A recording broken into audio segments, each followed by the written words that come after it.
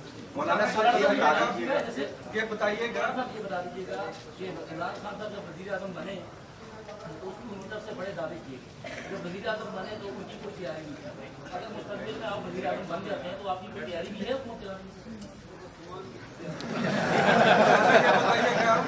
انشاءاللہ ہم جمعیت علماء اسلام جو ہے سیاسی محاذ پر سب سے سینئر جماعت ہے، کوئی جماعت سینئرٹی کے حوالے سے وہ ہمارا مقابلہ نہیں کر سکتی، اور پاکستان میں صرف ایک ہی جماعت ہے جس نے 7 سالہ منایا ہے، جس نے 100 سال فرنگی کا مقابلہ کیا ہے، انگریز اسٹیبلشمنٹ کا مقابلہ کیا ہے۔ تو سیاست کا طویل ترین تجربہ اگر کسی کو ہے، اور پھر حضرت شاہ ولی اللہ اور اس کے بعد حضرت عبید اللہ سندھی اور ہمارے تمام اکابرین نے ملک کی معیشت پر جو فلسفہ دیا ہے، تمام اس کے خوشہ چین ہیں، تمام انہی کو خوشہ چین ہیں، لیکن تعلیم کو تقسیم کر کے بڑا نقصان کیا انگریز نے۔ علم علم ہوتا ہے، چاہے اس کو آپ دینی کہیں، چاہے عصری کہیں، چاہے جدید کہیں، چاہے قدیم کہیں، علم ایک ہی چیز ہے۔ اس کو کیوں تقسیم کیا گیا اور پاکستان بننے کے بعد اس تقسیم کو کیوں برقرار رکھا گیا، یہ ہمارا سوال ہے سب سے بنیادی۔ تو اس بہت اہم کردار ہے، اور ہمارے پڑوسی ملک بھارت میں جو مسلمانوں کے اوپر سٹیزنشپ کا جو معاملہ چل رہا ہے، وہاں پہ مظالم ہو رہے ہیں، کشمیر کے معاملات ہو رہے ہیں، اس حوالے سے سیاسی جماعتیں بڑے دبے الفاظ میں بات کرتی ہیں، آپ کا کیا واضح موقع ہے؟ دیکھیے، ہم نے تو بڑی وضاحت کے ساتھ ہندوستان کی تمام اقلیتوں بالخصوص مسلمانوں کے ساتھ اپنی بھرپور یکجہتی کا اظہار کیا ہے، اور ہندوستان میں اس وقت جو حکومت ہے، یہ جس طرح امریکہ میں ٹرمپ کی حکومت ہے، اس طرح ہندوستان میں مودی کی حکومت ہے، جس طرح ہندوستان میں مودی کی حکومت ہے، اس طرح پاکستان میں عمران کی حکومت ہے۔ تو یہ دنیا میں ایک وبا پھیلی ہوئی ہے اس طرح کی ایک مذاق خیز قسم کی حکومتیں کرنے کا، تو یہ توازن نہیں برقرار سکتی ملک کے اندر اور نہ دنیا کے اندر۔ امریکہ اپنی پالیسیوں میں دنیا کی سیاست میں توازن برقرار نہیں رکھ سکتی، ہندوستان نے وہاں کے سیکولر سسٹم کے اندر تمام آبادیوں کا، تمام مذاہب کا، تمام نسلوں کا امتیاز برقرار رکھا ہے اور آپس میں توازن ان کا، تو وہاں بھی عدم امتیاز ختم ہوتا جا رہا ہے، عدم امتیاز پیدا ہوتا جا رہا ہے۔ یہاں پاکستان میں بھی یہی صورتحال ہے، عام آدمی مر رہا ہے۔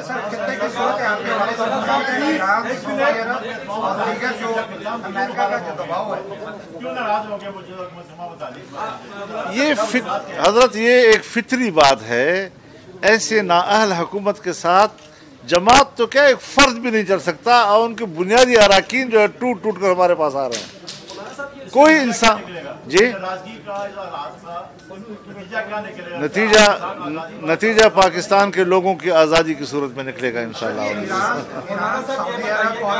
آپ ایک طرف کہہ رہے ہیں کہ اس حکومت سے ہم چھٹکارا چاہتے ہیں، دوسرا آپ آئین کی بالادستی کی بھی بات کر رہے ہیں، تیسرا آپ اپوزیشن کے انتشار کی بھی بات کر رہے ہیں، تو وہ کون سا طریقہ کار آئینی اڈاپٹ کیا جائے گا جس سے یہ حکومت سے چھٹکارا جا سکے؟ اس کے ساتھ ہی ریلیٹڈ دوسرا سوال یہ ہے کہ اپوزیشن جماعتوں کے اتحاد کے لیے اور حکومت کو ٹف دینے کے لیے ایک رہبر کمیٹی تشکیل کی گئی ہے، اس کے حالیہ اقدامات جو ہوئے ہیں اپوزیشن نے کیے ہیں، آپ کیا اس رہبر کمیٹی کا حصہ ہیں یا نہیں؟ رہبر کمیٹی تحلیل نہیں ہوئی، لیکن جو اس وقت اس ایک قانون کی قانون سازی میں جو صورتحال پیدا ہوئی ہے، اس سے ضرور تھوڑا سا سیاسی ماحول میں ہیجان پیدا ہوا ہے، ایک ناراضگیاں اور شکایتیں پیدا ہوئی ہیں۔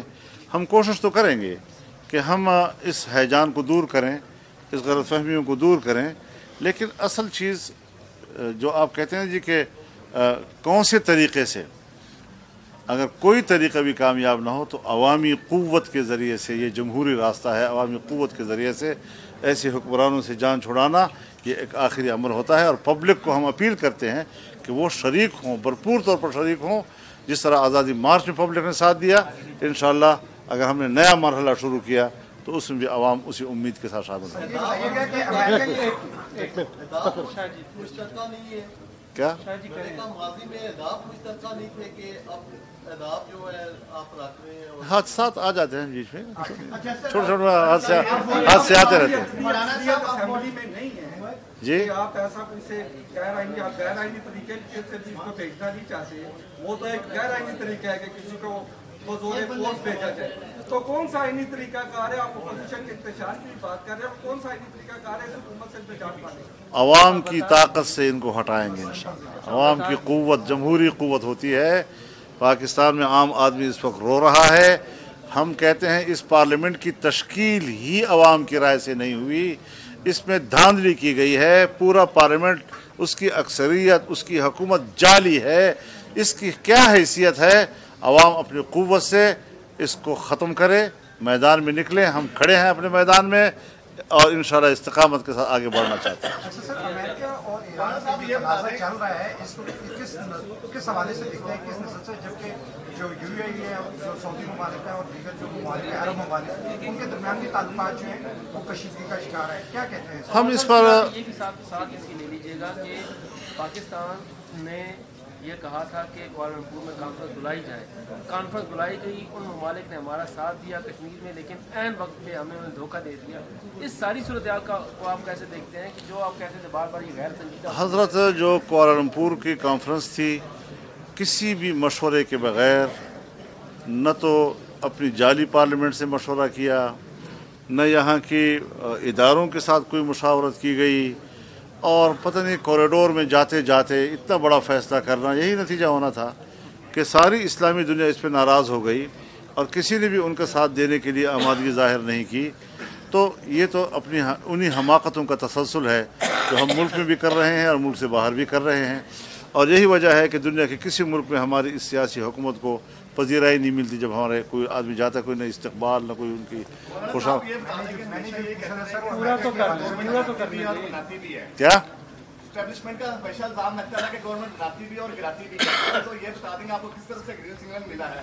دوسری طرف یہ بھی بتا دیں کہ شیخ رشید ہمیشہ یہ کہتا ہے کہ جو جتنے بھی سیاستدان ہیں وہ جی ایچ کیو کی 4 نمبر گیٹ کی پیداوار ہیں. تو آپ بھی سیاستدان ہیں, اپنے بارے میں تھوڑا سا بتا دیں. میرے خیال میں ہم واحد لوگ ہیں جو اپنے نظریے کے کھوک سے جنم پائے ہیں.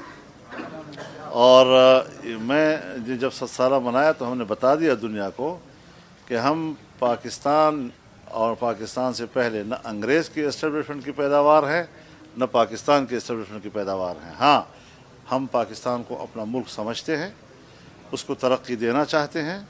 اسٹیبلشمنٹ کے ساتھ حالات خراب کرنا یہ ہمارا کوئی نظریہ نہیں ہے, تصادم ہمارا بالکل نظریہ نہیں ہے. لیکن سیاسی امور میں جب مداخلت ہوتی ہے تو ہم ہی کہتے ہیں کہ آپ غلط کر رہے ہیں. اتنا کہنے کا ہمیں 12 حق حاصل ہے. سر یہ بتا دیجیے گا, جو مشرف کا فیصلہ ہوا لاہور ہائی کورٹ کی جانب سے, اس فیصلے پر آپ کیا تجزیہ دیتے ہیں؟ کیا عدالت نے آزاد فیصلہ کیا یا فیصلہ کروایا گیا؟ آپ اس کو چھوڑیں نا جی, یہ ابھی لاہور والے کا پتہ کرو یہ کیا ہوا ہے. میرے خیال میں وہ بھول گئے لوگوں کو یہ جو ابھی ہوا ہے. جی یہ ہوتا ہے پاکستان میں, اس کو عدالت کہتے ہیں. اس عدالت کو ہمارے اوپر آپ تھوپتے ہیں کہ اس کا احترام کرنا اور ماننا ضروری ہے. جہاں آپ کے رائے کے خلاف فیصلہ ہو وہاں عدالت ہی کو اکھاڑ دو, بجائے اس کے کہ آپ ریٹ کریں کسی عدالت میں جا کر. آپ کو آئین کے مطابق اپیل کرنی چاہیے تھی سپریم کورٹ میں کہ یہ اسی کی بنائی ہوئی تھی. 7 سال تک وہ کام کرتی رہی, اس میں لوگ ریٹائر ہوتے گئے, آگے لوگ آتے ریپلیس کرتے رہے, اس پہ لوگ تبدل بھی ہوتی رہی. تمام نظام 7 سال سے چل رہا ہے اس ایک کیس کے اوپر, اور اب کہتے ہیں کہ یہ تشکیل ہی غلط تھی. یعنی سپریم کورٹ کو کہہ دیا کہ تم نے غلط فیصلہ کیا تھا, تم نے تشکیل ہی غلط کی تھی. اب آج اگر کوئی ریٹ لے کر چلا جائے پشاور کے ہائی کورٹ میں, پھر کیا کرو گے؟ اس خصوصی عدالت کا سربراہ تو وہی تھا جو آج پشاور میں چیف جسٹس ہے. یہ کیا عدالت کو مذاق بنایا جا رہا ہے جی. بعض فیصلے حضرت تاریخ میں لکھے جاتے ہیں. آپ کہتے ہیں کہ عوام نکلے, عوام تو آلریڈی اتنے بے روزگاری مہنگائی میں پسی ہوئی ہے. عوام کیسے نکلے جب آپ نکلتے ہیں, لوگ آپ کے ساتھ آتے ہیں اور آپ کہتے ہیں ہم نے تو فاصل کر لیا, واپس چلے جاتے ہیں اور آپ کہتے ہیں ہم دوبارہ کریں گے. عوام کیسے نکلے؟ نہیں حضرت, یہ تو